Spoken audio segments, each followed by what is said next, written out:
Hello everyone, my name is Surendra Kumar and welcome to the e-learning class।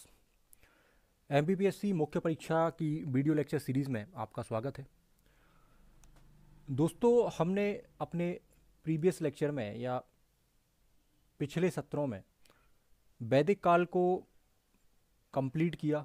वैदिक काल में जो भी चीज़ें थीं लगभग हमने उन सबको कंप्लीट किया। ठीक, अगर मैं आपसे कहूँ तो हमने सबसे पहले ऋग्वैदिक काल को कंप्लीट किया। इसमें जो भी डायमेंशन मेंस के बन रहे थे उन सबको डिस्कस किया। ठीक है, लगभग 6 या 7 लेक्चर में हमने ऋग्वैदिक काल को कंप्लीट किया। ठीक, इसके बाद आप देखेंगे तो हमने उत्तर वैदिक काल को कंप्लीट किया।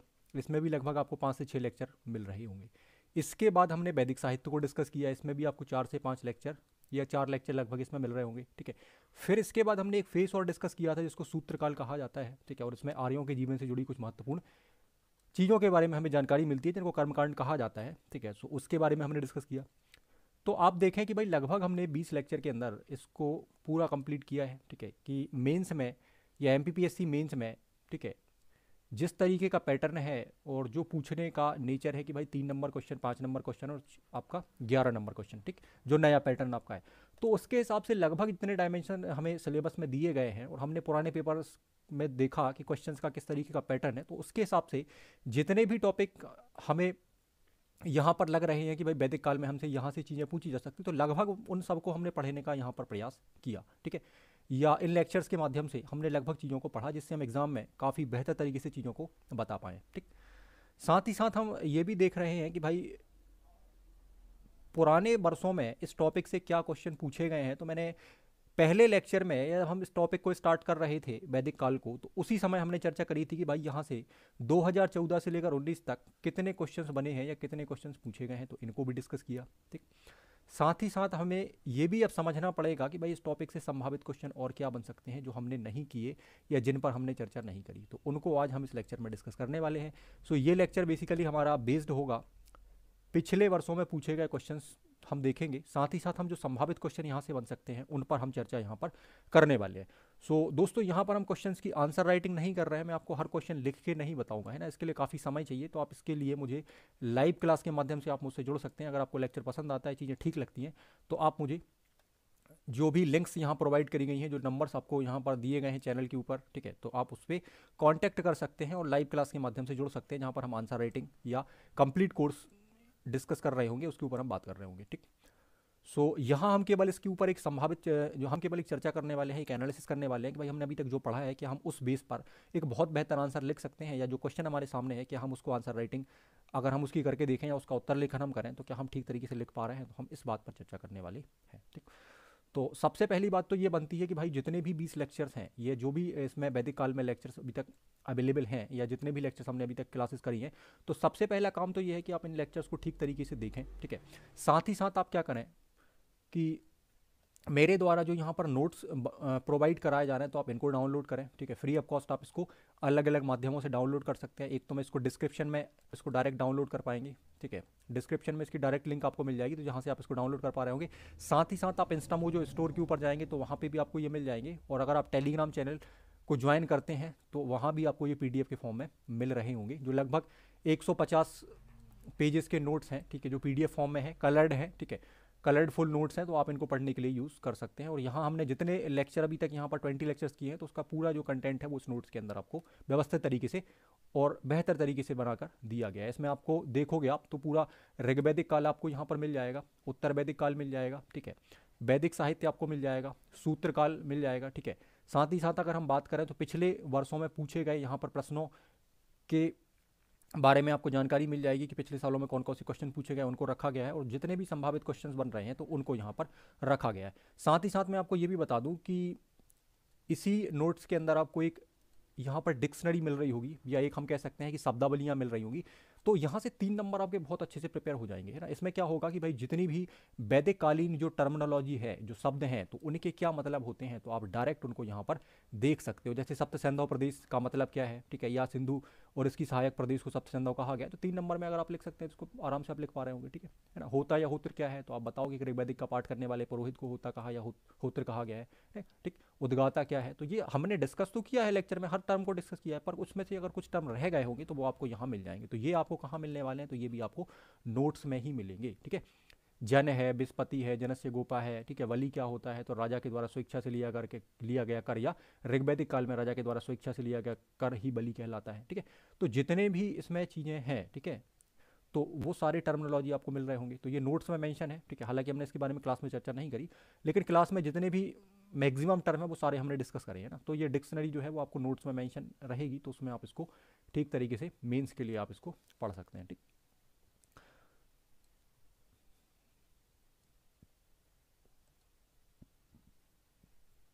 तो नोट्स आप डाउनलोड कर सकते हैं, और किसी भी तरह की कोई तकनीकी समस्या अगर होती है, कोई टेक्निकल प्रॉब्लम होती है, तो आप जो नंबर्स या जो लिंक्स दिए गए हैं उनके माध्यम से आप मैसेज करके या कॉल करके संपर्क कर सकते हैं, ठीक। दूसरी बात मैं आपको बताना चाहूँगा कि भाई जो हिस्ट्री की सीरीज हम यूट्यूब पे रेगुलर कर रहे थे, जिसमें आपको डेली 9 AM पर या मॉर्निंग में 9 बजे आपको एक लेक्चर इस पर डेली मिल रहा था, ठीक है। हम यूट्यूब के ऊपर कर रहे थे, इसमें डेली आपको 9 AM पर एक लेक्चर हिस्ट्री का डेली मिल रहा है, ठीक है। ये डेली आपको अवेलेबल हो रहा है।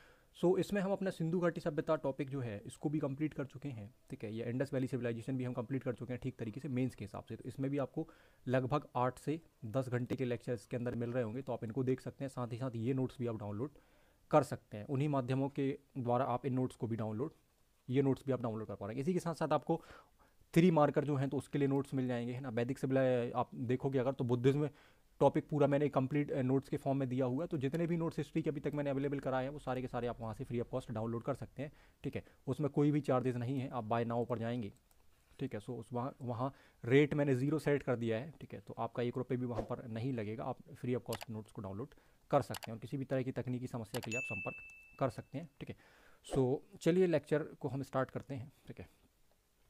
देखिए यहाँ संभावित क्वेश्चन का जो आशय है या उसका मतलब है वो ये है कि यहाँ जितने भी क्वेश्चन संभावित हैं या पॉसिबिलिटीज़ हैं, वो जो पॉसिबल क्वेश्चन है वो संभावनाओं पर आधारित क्वेश्चन है, जो आपके क्या कर रहे होंगे उत्तर लेखन में या आंसर राइटिंग में क्या कर रहे होंगे, आपकी तैयारी को और बेहतर कर रहे होंगे।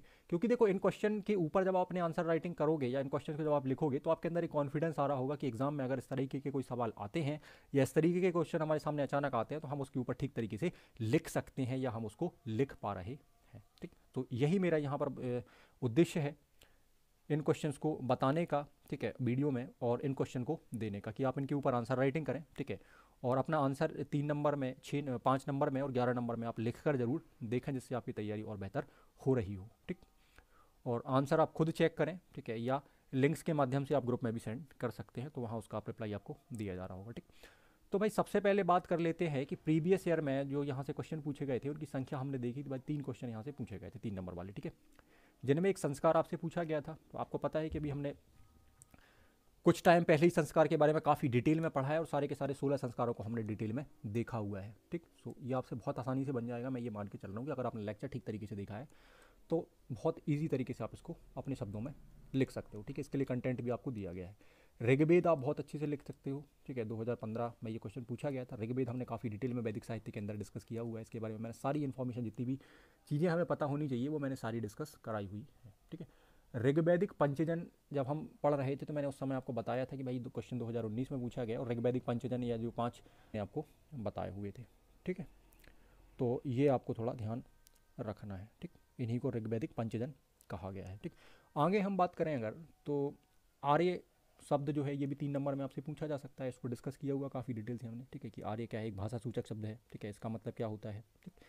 तो ये सारी चीज़ें डिस्कस करी हैं ऑलरेडी हमने करी हुई हैं, ठीक है। एक भाषा सूचक शब्द है जिसका अर्थ क्या होता है, श्रेष्ठ, कुलीन, उदांत, ठीक है, अभिजात है ना, ठीक है। और सबसे पहले ये मैक्स मूलर के द्वारा कहा गया है, ठीक है, या मैक्स मूलर ने ये शब्द दिया है। तो आप लगभग चीज़ें समझ रहे हैं ना। ऋग्वैदिक काल में आर्यों का विस्तार आपसे हो सकता है 3 नंबर में पूछ ले कि भाई ऋग्वैदिक काल में आर्यों का विस्तार बताओ, तो आप इसको बड़े आसानी से लिख सकते हो कि आर्यों का जो विस्तार ऋग्वैदिक काल में था, ठीक है, वो कहाँ कहाँ तक था। तो आप बता सकते हो कि सब सिंधु प्रदेश इनका मूल निवास स्थान था, ठीक है ना। और फिर क्या बताओगे आप कि भाई अफगानिस्तान पश्चिम में था, पूर्व में आप बताओगे पश्चिमी उत्तर प्रदेश तक ये जाते थे, ठीक है। और यहाँ आप क्या बता सकते हो कि भाई हिमालय पर्वत की इनको जानकारी थी, ठीक है, इस पर्वत की कुछ चोटियों के बारे में भी इनको जानकारी थी। और दक्षिण में आप क्या बताओगे कि यहाँ अरावली पर्वत की सीमा लगती थी। तो आराम से आप डायग्राम बना के 3 नंबर में इसको एक्सप्लेन कर सकते हो या बता सकते हो ना, दो लाइन के अंदर, ठीक। ऋग्वैदिक काल में आर्यों का मूल स्थान अगर आपसे पूछा जाए तो वही सप्तसैंधव प्रदेश आपको बताना है कि भाई मूल स्थान सप्तसैंधव प्रदेश था, और विस्तार पूछा जाए तो आप इस तरीके से बता सकते हो कि भाई इनका विस्तार चारों क्षेत्रों में कहाँ कहाँ तक था। ठीक, आर्य कहाँ से आए थे, तो ये भी आपसे पूछा जा सकता है 3 नंबर में। इस तरीके क्वेश्चन आप देखो बनने की संभावना होगी, क्योंकि भाई 3 नंबर में अगर 10-12 शब्दों में चीज़ें बतानी है, या 10 शब्दों में चीज़ें बतानी है, या वन लाइनर में, या एक शब्द में उत्तर अगर आपको बताना है, तो ऐसे क्वेश्चन जाहिर सी बात है कि पूछे जा रहे होंगे कि आर्य कहाँ से आए थे। तो हम इन चीज़ों पर ध्यान दें, हम छोटे छोटे जो पॉइंट्स हैं उनको जरूर मेंशन करें नोट्स में, ठीक है अपने, और उनका टाइम टू टाइम रिवीजन कर सकें, क्योंकि ये छोटी छोटी चीज़ें ही आपके एग्ज़ाम को या आपके सिलेक्शन को यहाँ पर तय कर रही होंगी। ठीक है, आर्यों के मूल स्थान के बारे में जो मत हैं, तो उन मतों के बारे में आपसे पूछ सकते हैं कि बताओ 3 कौन कौन से मत हैं, बाल गंगाधर तिलक ने यहाँ पर क्या कहा, ठीक है, या मैक्स मूलर ने क्या कहा। ठीक है, तो ये मत आपसे पूछे जा सकते हैं। ठीक है, या ऐसे भी पूछा जा सकता है कि बताओ उत्तरी ध्रुव से आर्य आते हैं, ये किसका मत है। ठीक है, इनकी किताब पूछी जा सकती है, the Arctic home of Aryans किसकी किताब है। तो यहाँ हालांकि मैंने ये मेंशन किया होगा, कि नहीं होगा तो आप इस चीज़ को भी ध्यान रखें, नोट्स हमने पढ़ा हुआ है ये लेक्चर्स के अंदर, कि आर्यों के जो मत हैं उसमें बाल गंगाधर तिलक की एक बुक है या किताब है जिसको the Arctic home of Aryans कहा जाता है, और इसके बारे में इन आर्यों के बारे में जानकारी दी है, इसके बारे में बताया है।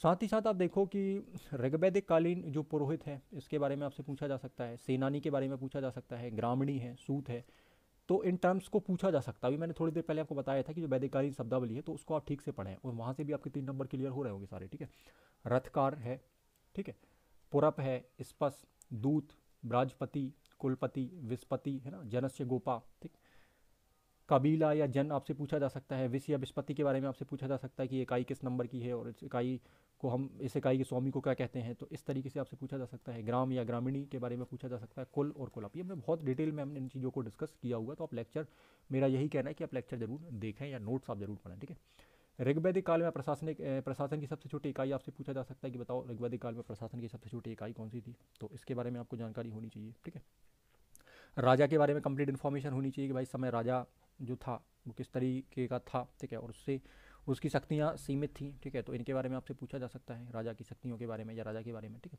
ऋग्वैदिक काल में प्रशासन की सबसे बड़ी इकाई आपसे पूछी जा सकती है कि कौन सी थी। ठीक है ना, तो आपको यहाँ पर क्या बताना है, परिवार या कुल बताना है, और यहाँ पर क्या बताना है, आपको जन बताना है। ठीक है, बलि आपसे पूछा जा सकता है कि भाई ये कर किस जो है वो कर, ठीक है, किस समय लगाया जाता था, या इसके बारे में आप नोट्स में देखेंगे तो बाकायदा 2 लाइन में इसको क्लियरली 2 लाइन में इसको लिखकर बताया गया कि भाई कैसे आप लिखेंगे। ठीक है, सभा हम डिस्कस कर चुके हैं, समिति है, विदत है, इनको काफ़ी डिटेल में हमने डायग्राम के थ्रू या क्लिप पार्ट के थ्रू पढ़ा था कि भाई सभा, समिति, विदत किस तरीके की संस्थाएं थी और किस तरीके का इनका काम था। ठीक है ना, वर्तमान से आप जोड़ के देख सकते हो, लोकसभा, राज्यसभा से। ठीक है, गण भी हमने डिस्कस किया हुआ था, कितनी बार उल्लेख है, क्या है, ये सब हमने कुछ वहाँ पर डिस्कस किया हुआ था। ठीक,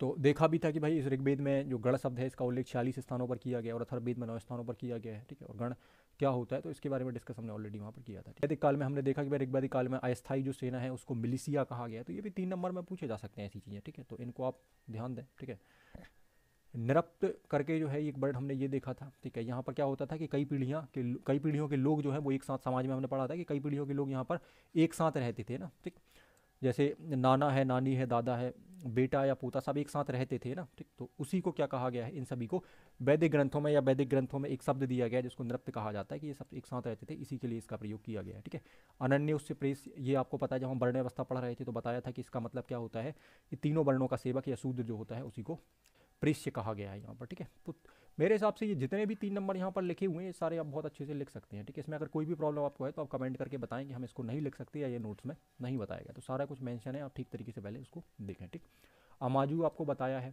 ब्रह्मवादिनी नियोग प्रथा बताई है। ठीक है, अनुलोम विवाह क्या होता है ये आपको बताया है, प्रतिलोम विवाह बताया है, चांडाल बताया है, जो प्रतिलोम विवाह से उत्पन्न संतान है उसी को चांडाल कहा जाता है और समाज इसको मान्यता नहीं देता था, ये देखा था। सैलूस करके एक वर्ड है, ये हमने देखा है। अधिवास, अधोवास, उनके जो वस्त्र होते हैं उनको किस कैटेगरी के वस्त्र को क्या कहा जाता है, नीबी। ठीक है, क्षीरप कोदन, ये भी पूछ सकते हैं आपसे 3 नंबर में। ठीक है, आर्यों का मुख्य पेशा क्या था, ठीक है, ये पूछ सकते हैं। दूसरा पेशा क्या था, ऋग्वैदिक काल में पूछ सकते हैं, ये ना ऐसा नहीं पूछेंगे, इसमें लिखा होगा ऋग्वैदिक काल में आर्यों का मुख्य पेशा क्या है। ठीक है, ऋग्वैदिक काल में दूसरा मुख्य पेशा क्या है, ऋग्वैदिक काल में आर्यों के मुख्य पशु कौन से थे। ठीक है, या मुख्य पशु क्या था, ऋग्वैदिक काल में आर्यों का प्रिय पशु कौन सा, तो ऐसे क्वेश्चन अब बन सकते हैं 3 नंबर में। ठीक है, तो हमें इसके लिए तैयार रहना है और इनको तैयार करके रखना है। तो ठीक तरीके से हम अगर नोट्स हमने पढ़े होंगे, ठीक है, ये चीज़ों को पढ़ा होगा तो हम हर क्वेश्चन को बता पा रहे होंगे। ठीक, गविष्ठी आपसे पूछ सकते हैं 3 नंबर में, गेसु पूछ सकते हैं, गव्य पूछ सकते हैं, गोमत है, गोपति है, गोप पूछ सकते हैं, गोहंता, गोधूली या गव्यंतु। ठीक है, ये आ सकता है। दुधित्री अघन्या, ठीक है, ना मारे जाने योग्य पशु, ये पूछ सकते हैं। यब क्या होता है, इसको जौ को कहा जाता है, आप बता सकते हो। ऋग्वैदिक काल में जौ को यब कहा जाता है और ये इसी की खेती करते थे, इसकी इनको जानकारी थी, है ना, आप बता सकते हो। लांगल, ये कृषि से संबंधित है। करीस आप बता सकते हो, खाद, है ना। उदर, स्थवी, निष्क, ठीक है। ऋग्वैदिक देवताओं के बारे में पूछ सकते हैं। इंद्र के बारे में हमने डिस्कस किया है। अरुण, अग्नि है, वरुण है, सूर्य, सोम, पूषण, ये घौ लिखा होगा, ठीक है ना, घौ, ठीक है। इनके बारे में डिस्कस हमने किया था। नासत्य है, मरुत है, ठीक।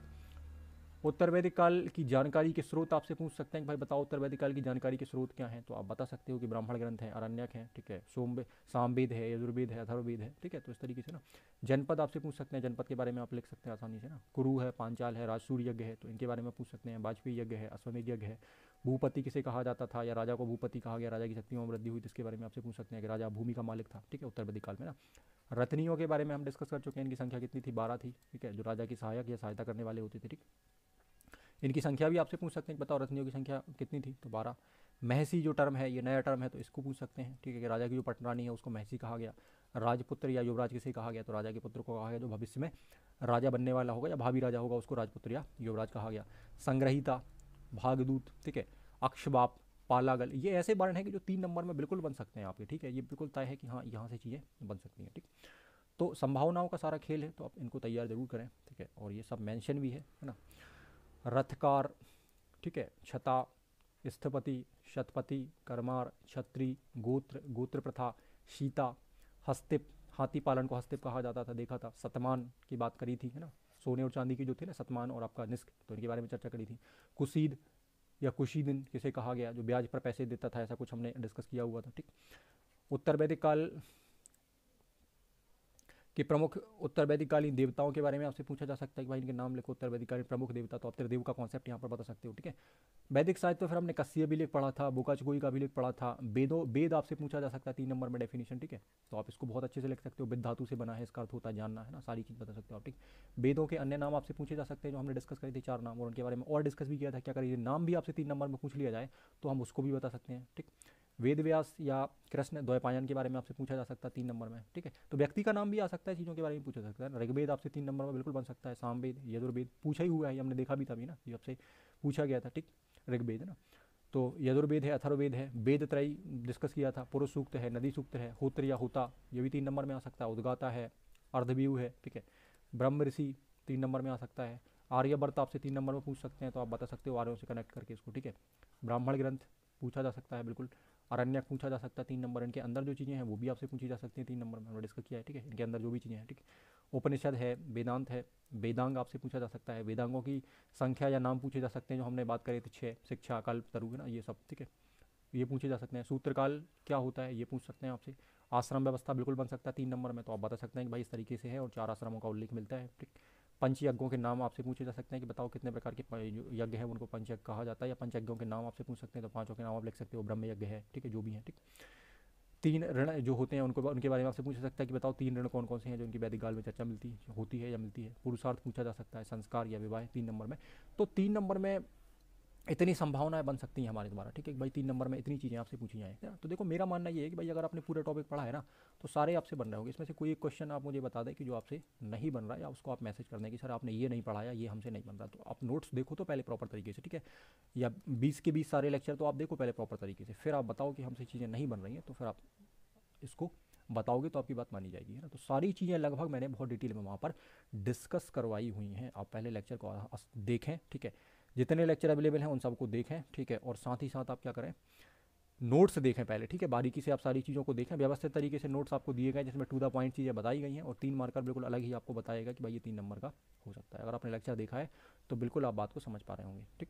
तो उम्मीद मैं ये कर रहा हूँ कि आपसे सारे क्वेश्चन बन रहे होंगे, और इन सारे क्वेश्चन को आप लिख के देख लें एक बार, तो बहुत बेहतर आपके लिए रहेगा। कि अगर अचानक से कोई भी क्वेश्चन इनमें से आता है तो आप ठीक तरीके से उसको लिख पा रहे होंगे, तो आपकी प्रैक्टिस भी हो जाएगी, ठीक है, और आपके पास एक कॉन्फिडेंस भी होगा कि हाँ हम अब हर तरीके के क्वेश्चन को लिख सकते हैं, और हमारा ये टॉपिक अब तैयार हो जाता है, ठीक। अब बात कर लेते हैं कि यहाँ से 5 नंबर के क्वेश्चन किस तरीके के बन सकते हैं, ठीक।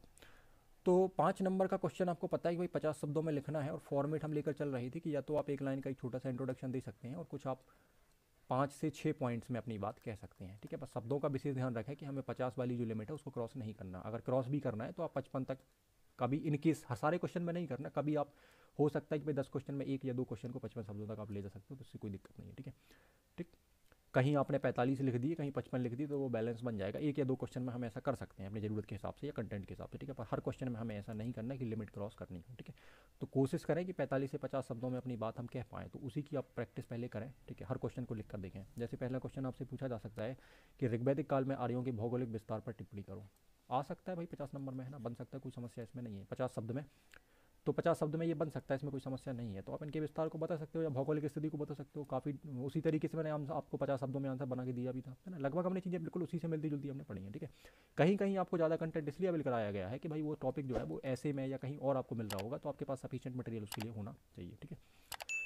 आर्यों के मूल निवास स्थान के बारे में विभिन्न जो मत हैं 3, वो आपसे 5 नंबर पर पूछे जा सकते हैं। बिल्कुल सिंपल सी बात है, और आप उसको डायग्राम बना के बता सकते हैं कि भाई 3 मत इस तरीके से हैं, ठीक है। बालगंगाधर क्या कहते हैं, ठीक है, मैक्स मूलर क्या कहते हैं, ठीक, सारी चीज़ आप यहाँ पर बता सकते हो, ठीक। या दयानंद सरस्वती क्या कहते हैं, ठीक है। आगे हम बात करें अगर, तो वैदिक कालीन कबीलों के बारे में आपसे पूछा जा सकता है कि भाई कबीलों का जो सिस्टम है उसको आप बताएं, क्या उनके नियम थे, किस तरीके का सिस्टम यहाँ था, तो उनके बारे में भी हो सकता है कि पूछ लिया जाए ना। तो हमें ये तैयार रखना है, ठीक।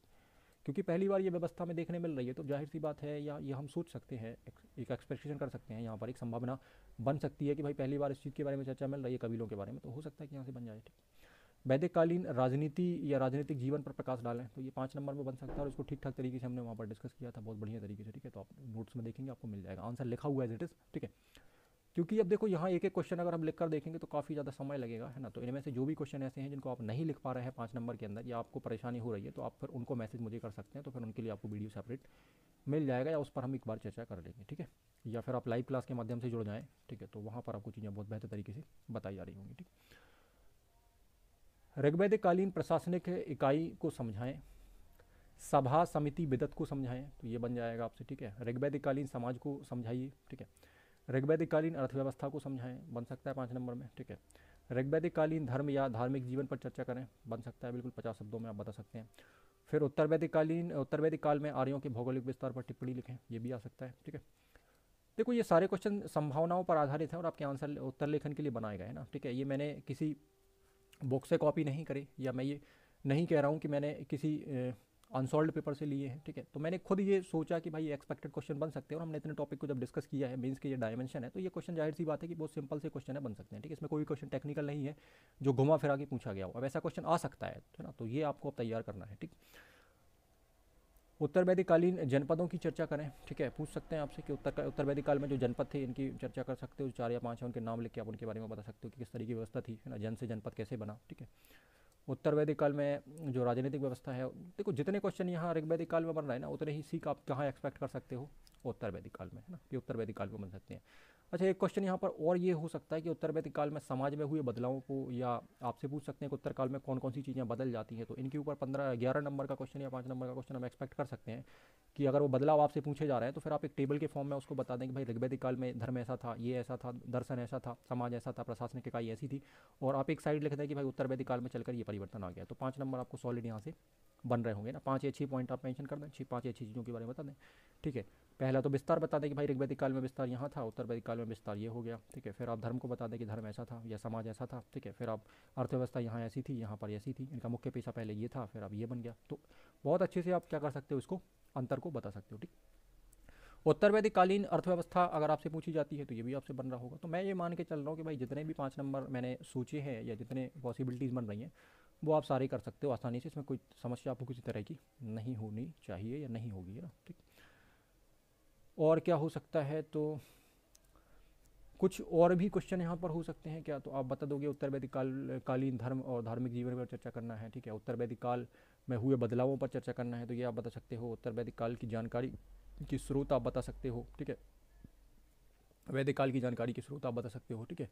ऋग्वेद पर प्रकाश डालें, तो ये आप बता सकते हो। सामवेद पर विस्तार से चर्चा करो, ये आप बता सकते हो, ठीक है। यजुर्वेद अथर्ववेद को आप बता सकते हो। ब्राह्मण ग्रंथ अगर आपसे पूछा जाए, ठीक है। अरण्यक को विस्तार से समझाएं। उपनिषद है या वेदांत पूछा जा सकता है। वेदांगों के बारे में बताएं, ये भी पूछ सकते हैं आपसे, ठीक है।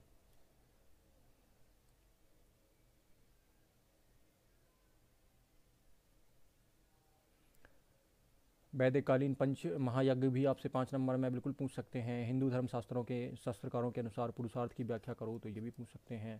संस्कार क्या होता है कि नहीं 5 के बारे में आपसे पूछ सकते हैं कि भाई बताओ, ठीक है। प्राचीन विवाह के प्रकार आपसे 5 नंबर में बिल्कुल पूछे जा सकते हैं। तो वही तरीका है कि भाई विवाह की डेफिनेशन आप 2 लाइन में लिखें और 5 या जो 8 प्रकार हैं उन 8 प्रकारों के नाम लिखकर आप एक एक लाइन में इनको बता दें तो 50 शब्दों में बहुत बढ़िया आंसर आपका यहाँ पर बन रहा होगा। तो ये बात आप करके ज़रूर देखें, ठीक है ना। अगर आप लिख पाएँ या आपसे नहीं बन पा रहा है तो फिर आप इसके लिए लाइव क्लासेस में ज़रूर जुड़ें, ठीक है, और आप इस पर डिस्कशन करें, क्योंकि यूट्यूब पर सभी प्रकार के लोग पढ़ रहे हैं। हो सकता है कोई मेंस की तैयारी ना भी कर रहा हो और वीडियो लेक्चर देख रहा हो, ठीक है, तो फिर आप सेपरेट लेक्चर इसके लिए ज्वाइन कर लें आंसर राइटिंग के लिए, तो फिर आपके लिए काफ़ी बेहतर हो जाएगा। तो आप नंबर्स पर, इन लिंक्स पर जरूर कॉन्टैक्ट करें या इनके बारे में आप जानकारी ले लें कि बैच का टाइमिंग क्या है, ठीक है, किस तरीके से आप ज्वाइन कर सकते हो, ठीक है, तो वो सारी आपको जानकारी मिल जाएगी, है ना। आगे हम बात करते हैं तो 11 नंबर में आप देखोगे कि भाई 200 शब्दों में आपको लिखना होता है। तो इसमें मैंने क्या बताया था तरीका कि भाई 5 नंबर वाले 2 क्वेश्चन को आप ऐड करेंगे तो आपका 11 नंबर का एक क्वेश्चन बन रहा होगा। ऐसे क्वेश्चन देखने में हमें मिल रहे हैं एग्जाम में, किसी तरीके से चीज़ें पूछी जा रही हैं कि जो 5 नंबर वाली चीज़ है वो 2 या 3 चीज़ों को एक साथ मर्ज करके 11 नंबर में आपसे पूछ ली जाती है। तो जितने भी 5 नंबर वाले क्वेश्चन हैं उनको 11 में भी आप लिख के देख सकते हैं। 2 क्वेश्चन को मर्ज ही करना है आपको, तो ये टेक्निक आपको आनी चाहिए कि हम कैसे इसको मर्ज करके 200 शब्दों में आंसर अपना फ्रेम कर सकते हैं, ठीक। ऋग्वैदिक कालीन राजनीतिक व्यवस्था को बताते हुए राजनीतिक जीवन पर चर्चा करें, इस तरीके से आपसे पूछ सकते हैं, ठीक। राजनीतिक व्यवस्था को आप बताओ, फिर राजनीतिक जीवन को बताओ, ठीक। ऋग्वैदिक कालीन समाज और सामाजिक जीवन को विस्तार से बताओ, ठीक है, ऐसा कुछ आपसे पूछा जा सकता है। देखो जितने भी क्वेश्चन बने हैं ना 5 नंबर वाले, वही अब क्या होंगे आपसे इस तरीके से 2 शब्दों में पूछा जा सकता है, ठीक है। ऋग्वैदिक कालीन अर्थव्यवस्था को बताते हुए आर्थिक जीवन पर चर्चा करें, ठीक है। ऋग्वैदिक कालीन धर्म दर्शन को समझाएं एवं धार्मिक जीवन पर चर्चा करें या प्रकाश डालें, ये पूछ सकते हैं, ठीक। उत्तर वैदिक काल में राजनीतिक व्यवस्था को बताते हुए इनके राजनीतिक जीवन पर प्रकाश डालें, ये पूछ सकते हैं, ठीक है। उत्तर वैदिक कालीन समाज एवं सामाजिक जीवन को विस्तार से बताएं। उत्तर वैदिक कालीन अर्थव्यवस्था को बताते हुए इनके आर्थिक जीवन पर चर्चा करें। उत्तर वैदिक कालीन धर्म में हुए परिवर्तनों को समझाएं या धार्मिक जीवन पर प्रकाश डालें। धर्म में हुए परिवर्तन को आप हो सकता है कि आपसे पूछ लें कि भाई पहले धर्म कैसा था, अब धर्म कैसा है, और इस पर, ठीक है, सारी चीज़ें आपसे पूछ लिया। धार्मिक जीवन कैसा है, ठीक है, क्या बदलाव है, तो ये हो सकता है बन जाए, ठीक है, क्वेश्चन 200 नंबर में, ठीक है। 200 शब्दों में क्वेश्चन इस तरीके के आपसे पूछे जा सकते हैं, ठीक।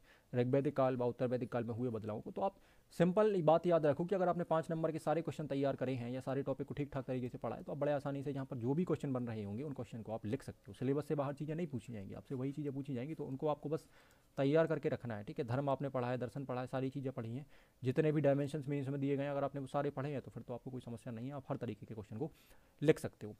तो यहाँ चीज़ों को बताने का उद्देश्य यही है कि भाई आप सबसे पहले तो क्लास को ठीक तरीके से देखें, ठीक है, रेगुलर, और उसके बाद फिर आपको नोट्स का रिवीजन करना है, उसको ठीक तरीके से पढ़ना है, और फिर आप सारे क्वेश्चंस को बेहतरीन तरीके से लिख कर देखें, ठीक है। जो तरीका आपको बताया गया है कि 3 नंबर में कितना हमें लिखना है, कैसे लिखना है, ठीक है, 5 नंबर में कैसे लिखना है, 11 नंबर में कैसे लिखना है, तो उस तरीके के हिसाब से आप लिख कर देखें। जब धीरे धीरे आप प्रैक्टिस करोगे तो धीरे धीरे आपका जो क्या होगा, जब आप प्रैक्टिस करोगे तो धीरे धीरे आपका आंसर और बेहतर होता चला जाएगा और एग्ज़ाम तक आपकी तैयारी या आपकी जो उत्तर लेखन है वो काफ़ी बेहतर हो जाएगा। तो आप प्रयास करें, पहले लिख कर देखें, है ना। ऐसे क्वेश्चन नहीं होगा कि आप सीधा एक बार में ही बेहतरीन आंसर या एक बेहतर आंसर लिख पाएँ। तो जब आप प्रैक्टिस करोगे तो पहली बार लिखोगे, 2 बार लिखोगे, 3 बार लिखोगे, आप बेहतर उसको कर पा रहे होंगे या उसको हम लिख पा रहे होंगे। तो उसके लिए पहले हमें नॉलेज चाहिए। नॉलेज के लिए आप क्लासेस देखें, ठीक है, या नोट्स पढ़ें, ठीक है, या बुक्स पढ़ें, या जो भी सोर्स आपके पास है उनसे आप तैयारी करें, ठीक है। और साथ ही साथ मेरा उद्देश्य यहाँ पर ये है कि आपको व्यवस्थित या टू द पॉइंट मटेरियल यहाँ पर मिल रहा हो जिसमें सारी चीज़ें कवर हो रही हो, आपको भटकना ना पड़े ना। मतलब एक जगह से आप अगर पढ़ रहे हैं तो आपकी कंप्लीट तैयारी हो रही हो, ठीक है। और भी एक्स्ट्रा चीज़ों के लिए आप संपर्क कर सकते हैं, ठीक है। कंप्लीट नोट्स के लिए संपर्क आप कर सकते हैं या बाकी चीज़ों के लिए आप संपर्क कर सकते हैं, ठीक। लाइव क्लासेस का मैं आपको बता ही चुका हूँ कि इसके लिए आप जो नंबर्स हैं, जो लिंक्स हैं, उनके माध्यम से आप संपर्क यहाँ पर कर सकते हैं और उत्तर लेखन की क्लासों में आप उत्तर लेखन के लिए आप जुड़ सकते हैं आंसर राइटिंग के लिए।